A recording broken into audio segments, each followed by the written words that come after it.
This is the Trading Psychology Podcast. This is VP, creator of No Nonsense Forex and author of No Nonsense Forex Trading Psychology, the book. And with me, as always, is Rob Reinhold from Maverick Currencies. Hello, everybody. This is Rob Reinhold from Maverick Currencies. I'm a risk manager at Maverick Currencies, which means I watch hundreds of people trade. I've been doing this for the last 15 years, which has given me a really good insight into what it takes to be successful in the world of trading. For episode 5, everybody, we told you before, we're going to start drilling down into actual situations, which I think is really exciting because I always have a lot of commentary on things like this and some pretty strong opinions to bring. The downside is not all of these are going to apply to you. But that doesn't mean there isn't still a lot of alpha to be had.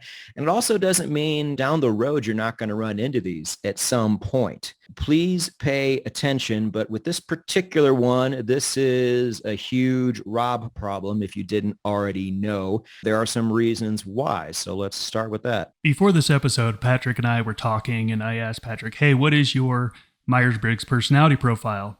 And I just laughed at it because he's an ISTJ. I, introvert, S, sensor, he likes details, T, he makes decisions with his thoughts, and J, he's a judger. That sounds bad, but what it means is he sees the world in black and white, right and wrong, good and evil, things like that. I am literally almost the exact opposite. I am an ENTP. E is for extrovert, N is for intuitive. I don't like the details. I don't need to know all the details. I like the big picture stuff. I like the macro views and economics.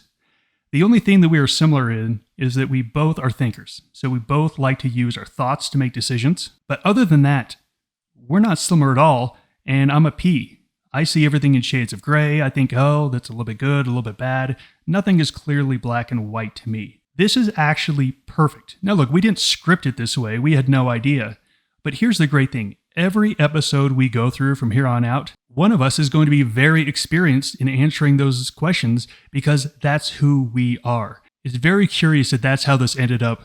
The two people are absolutely different in most ways are doing this podcast together. I didn't quite expect this to happen either. I just knew Rob, and I knew he was deep into psychology, and I didn't know too many other people who were like that. So I said, let's do something like this. And it just worked out. So this is good. There really are two factions here, which we will be talking about in just a moment. Since this is very much a Rob issue, go ahead and lead us off here and take this any direction you want to go. Guys, Rob and I riff more than you think we do. We do not do a whole lot of prep with stuff like this because all of these things we're pretty comfortable talking about and sharing opinions on.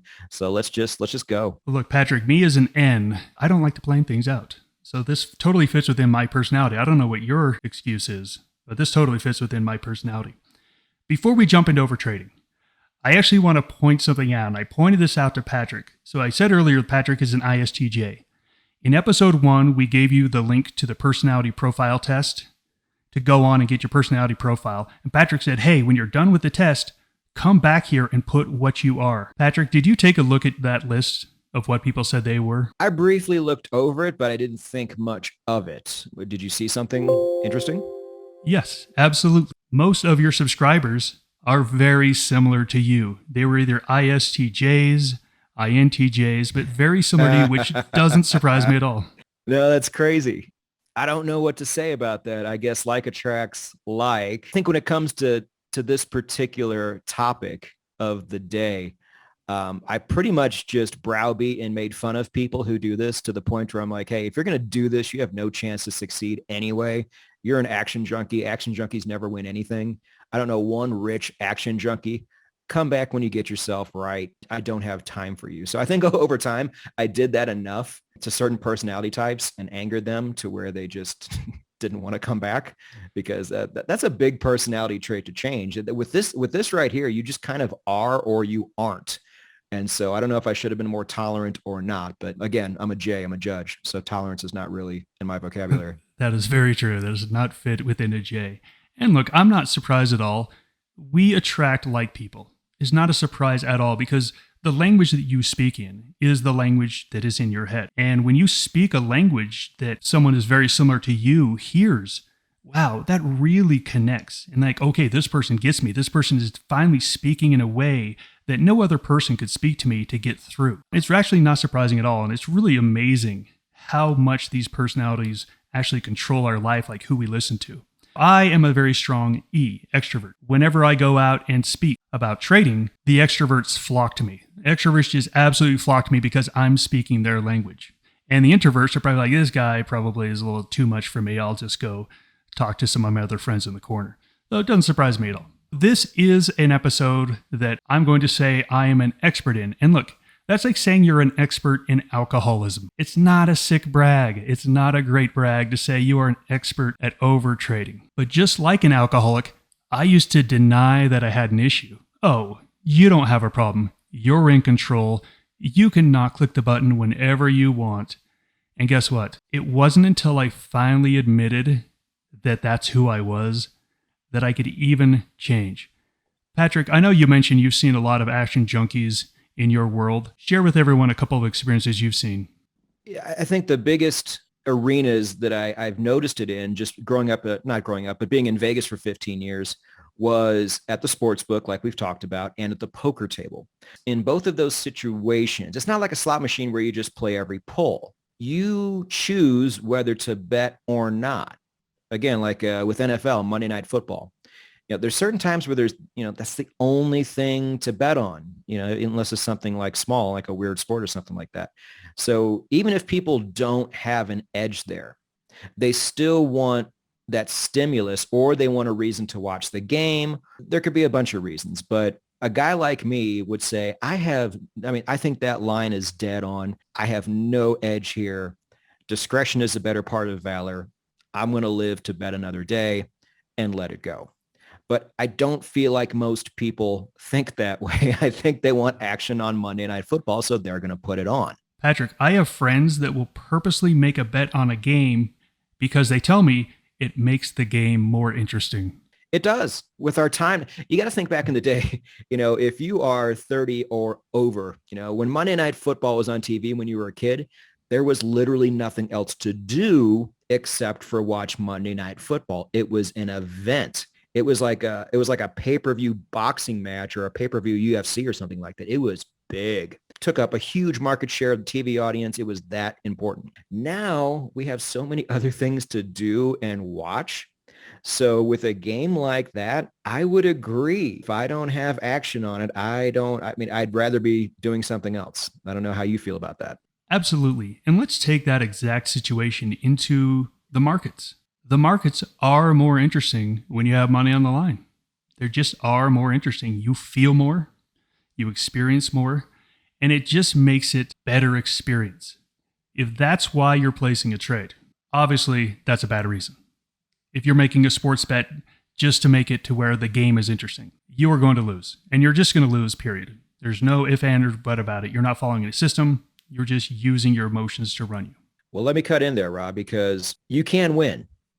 Let me kind of bring this into the poker side of things. I'll let you know where I'm kind of going with this.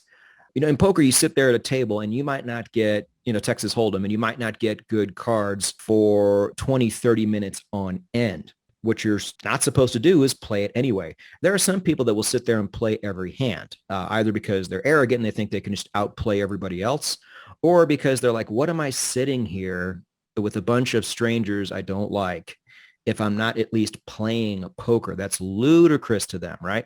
They just keep playing and playing and playing.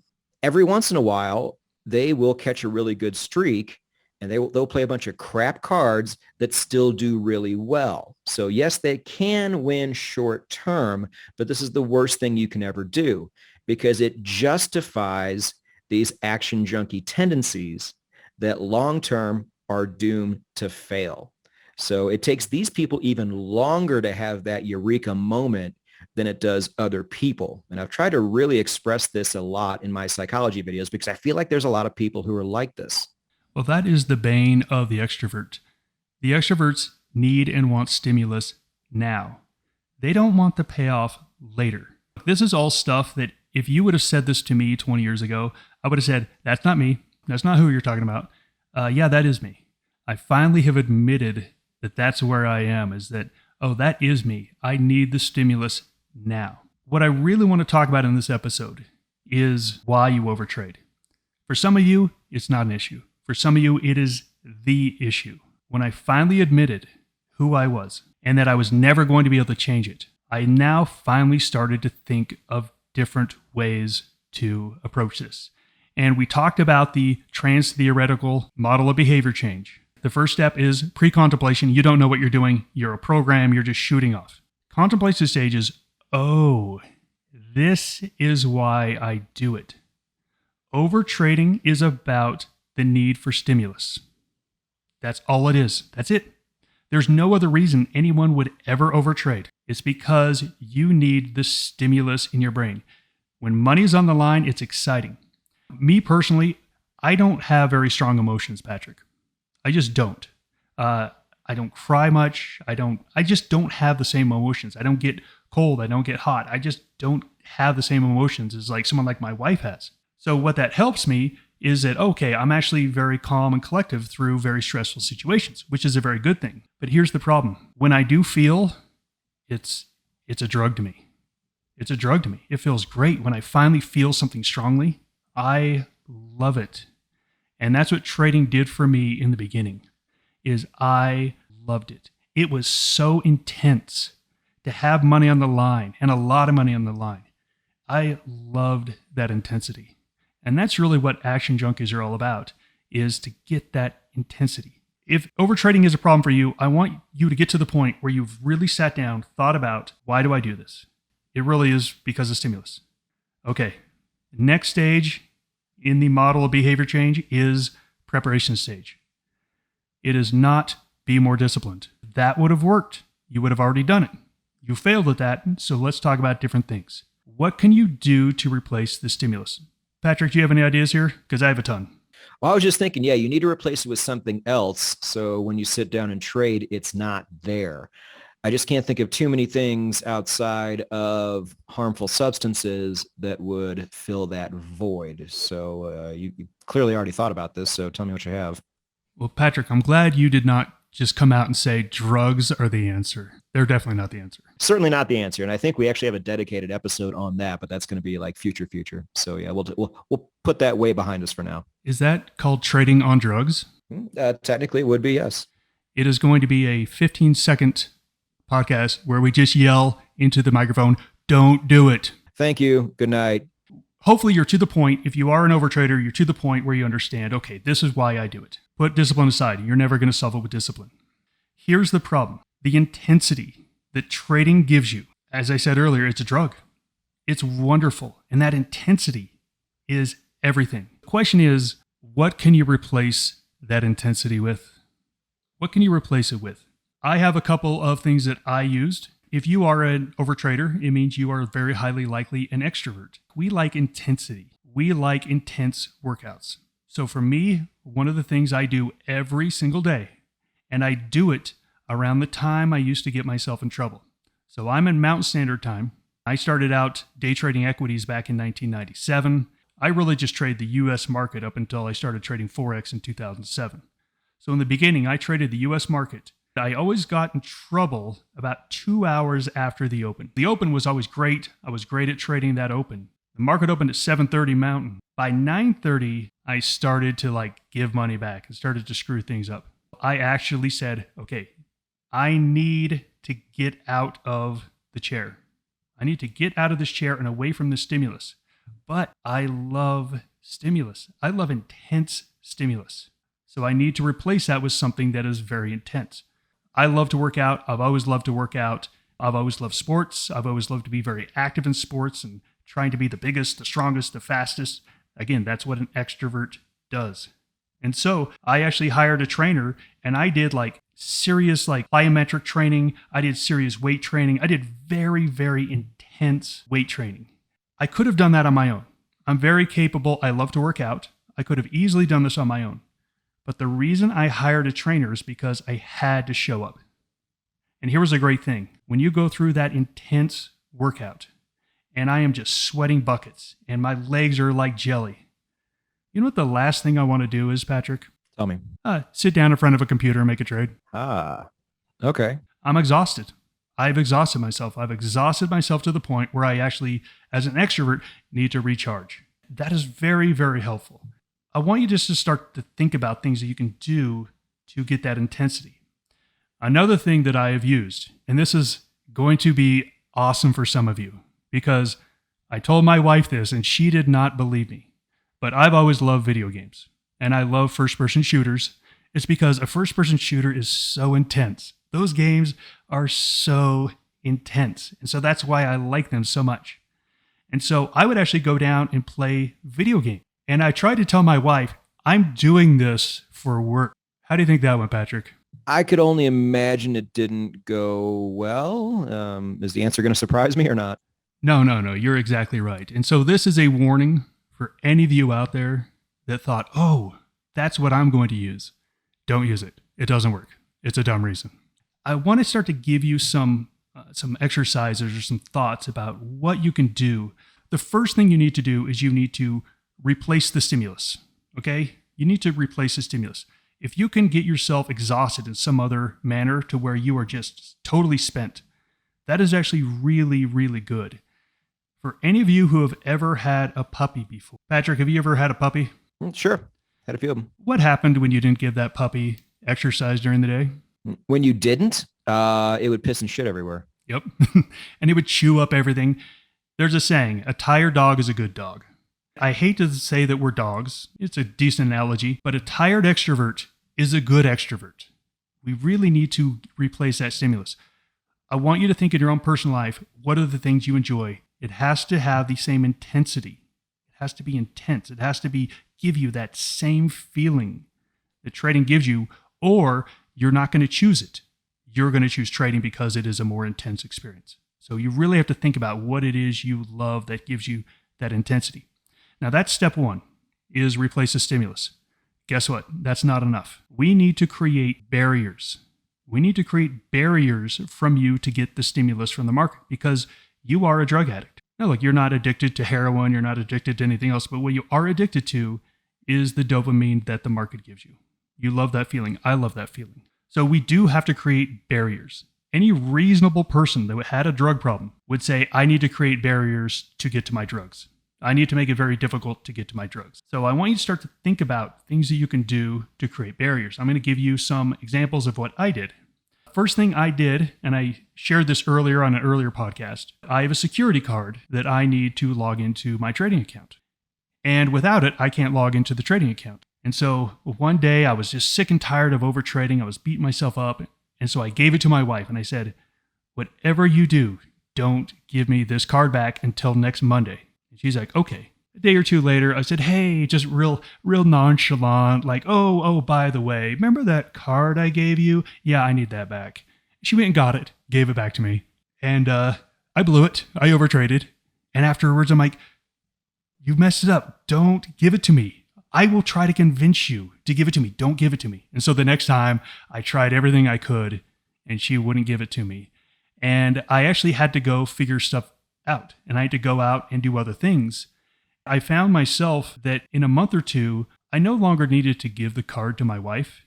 I could actually handle it because I had broken my addiction to the screen and I had replaced it with something else. Patrick, what do you think about that whole concept? I get it because, especially when you first discover something like Forex trading or just trading in general, if you take to it, not everybody does, but if you take to it, it becomes the most exciting fucking thing in the world for a very long time. Once you catch that bug, you catch that bug. You're like, where has this been my whole life? Like my life was one way before I found trading, and then my life was completely different afterwards, just because my focus was different. Trading took up so much of my focus for a very long time because I said, this is what I'm going to do. So I totally understand it, and I had to mute those feelings in my own ways, very different from yours. Let me tell you this though, Rob, I honestly thought that you and I were going to have a really big argument here because I didn't expect you to answer this the way you did. I think we can both agree that when you sit down in front of a computer screen and start to trade with real money for a living, that all of that overstimulated action junkie nonsense must go out the window You and I just have two different ways of getting there. Fair to say? Because I think discipline and patience is non-negotiable. Absolutely 100% correct. It's just a matter of how you do it. As I said, discipline is great, but we've all tried to do things with discipline and failed. If you could have fixed it with discipline, you would have already fixed it. So I'm really trying to get into some other things people can do, but you're exactly right. When you sit down behind that screen, you need to be trading for one reason and one reason only. There's a great setup that fits your system, period. That's the only reason you should ever click a button, that reason alone. If there's any other reason, it's wrong. You may make money on that trade, but it's a wrong trade. You need to sit down in front of that screen and make a trade using your prefrontal cortex only and no other reason. So we are absolutely in lockstep together with how important this is. Okay, good. I had concerns before the episode because, like I said, we don't really rehearse this a whole lot. So I was ready. I was ready for a fight. I was ready for anything. But good. No, I'm very, very happy to hear this, and it's just something I would have never thought of because I'm not in that chair myself. So I can't really speak from that position, nor do I ever try to. I talk about what I know, and that's it. I do remember looking at those scores in the comments, and there were a handful of E's in there. They do exist on my channel. E's, this is for you. I hope it was painfully relatable because these things need to be. And I hope you got some real alpha in terms of what you can do to fix it, because you're never going to get it from me because I didn't know. So here we are. Well, to wrap this up, there's 3 steps here. You have to replace a stimulus with something else. And I'm going to say this again. A tired dog is a good dog. A tired E is a good E. Get yourself exhausted some other way. You need to restrict your stimulus. One of the things we do at Maverick is when we have a trader that's struggling with this, I say, hey, once you've made 3 trades, I'm changing the password on your trading account. They literally can't log into their trading account. And they ask me all the time, hey, Rob, will you change the password on my account? Absolutely. I'll change it back for you on Monday.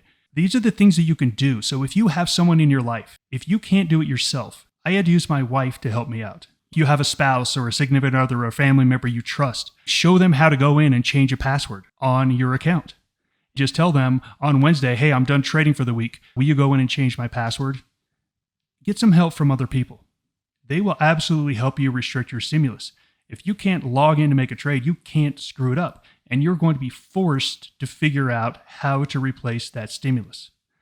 For years, I used to turn off any TV or news service when I was trading a news event because I couldn't handle the stimulus. It made me make mistakes instead of just watch price action. Part of the behavior model change is the feedback loop. So I told you I couldn't control myself.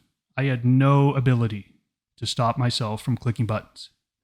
So I went to these great measures to exhaust myself in this really rigorous physical training and giving my wife my security card so I couldn't log in. What that did for me is it helped me break the feedback loop that I needed the stimulus all the time. And what I did is I then created a different feedback loop to where I felt good about myself for how hard I was working out because I was faster, I was jumping higher, I was doing this, and I wanted to do that now. I wasn't doing it because I needed to get away from trading. I was doing it because I really liked the results I was getting. And all of a sudden, when you create a different feedback loop, you get positive feedback from your changes, which now cements that change in your brain. And now your brain doesn't want to fight you anymore. You've now made it a habit. And that is the basis of all behavior change, is to get to where you've run that feedback loop enough times to where your brain's like, oh yeah, this is way better. I love it. Just like you did, Patrick, at a certain point, your brain got beat up so many times and was so tired, and you finally got it to where the point where it was so positive that it was easy. What did that feel like? You know what? I wish I could say it was like this big jump for joy moment. Like I remember the day when it happened, but I just put so many years in at that point. It was just kind of muted. And, we take so many losses, short-term and long-term as traders. I pretty much ever since that day, I've just been waiting for the other shoe to drop for the last 5 years, and, even through a really rough patch of low volume, thankfully that other shoe hasn't fallen just yet. If that makes any, that's such an introvert answer too, I didn't go pop a bottle of champagne and do a line, I was like, okay, here we go. Let's go from here, but just always be cautious. Well, that totally makes sense because in the end, what you should feel, I was going to use the term apathy, but apathy is not the right word. I think we use the term dead inside. You should feel dead inside. When you finally get to the point where you need to be, once you finish a trade up, you should feel nothing. That was it. I felt nothing but just like this creeping dread for the future, but I didn't know when it was coming. So I'm like, well, why worry about it? Just go in there and do the damn thing. And if the other shoe is going to fall, it's going to fall. So you can't stop.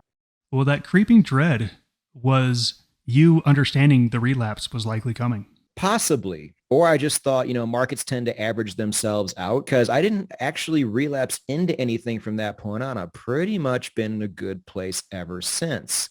So I don't know if that was it or if it's just this existential thing to where you're like, okay, it's never too good for too long. So don't allow yourself to get too high because the crash is coming. That is a very healthy place to be. And that's where we want everyone to get, is to where you don't feel anything anymore because you've gone through it so many times, you've experienced it, you've rewired your brain to where when you sit down behind a system and you make a trade, it's only because it's a good setup. That is the goal for everyone here. Overtrading is an issue for you. Replace the stimulus, restrict the stimulus, build that feedback loop. I promise you, in 3 months, you're going to feel a lot less than you're feeling now. And in 6 months, you'll be totally in control if you really work at it. That's all I've got for you. Yeah, and I guess the best way I can wrap it up, just as an outside observer, is just understand that if you do have these problems, like I said, a lot of these things might be hitting a bit too close to home for some of you, that it's not terminal. You can fix it, but you actually, like everything else, have to put in the steps. Putting in these steps is going to be a little tougher because your inner self is going to be screaming for you not to do this. I'm sure Rob had difficulties with this along the way too. He didn't just up and do it and everything was fine. But that doesn't change the fact that you still need to do it. So please take these things into heart. Please take action. That's the biggest thing. Listening to this and enjoying it and identifying problems is one thing, but you still have to do something about it. So we're going to give you a lot of actionable advice from this point forward. But thank you all for listening to this episode. The next episode is going to be the opposite of this episode. So if you feel like this didn't really apply to you, ooh, do we have something for you in episode 6? So stay tuned for that. And for the No Nonsense Forex YouTube channel and for the Trading Psychology podcast, this is VP, and we'll see you next week. Goodbye, everybody. And we'll see you next week.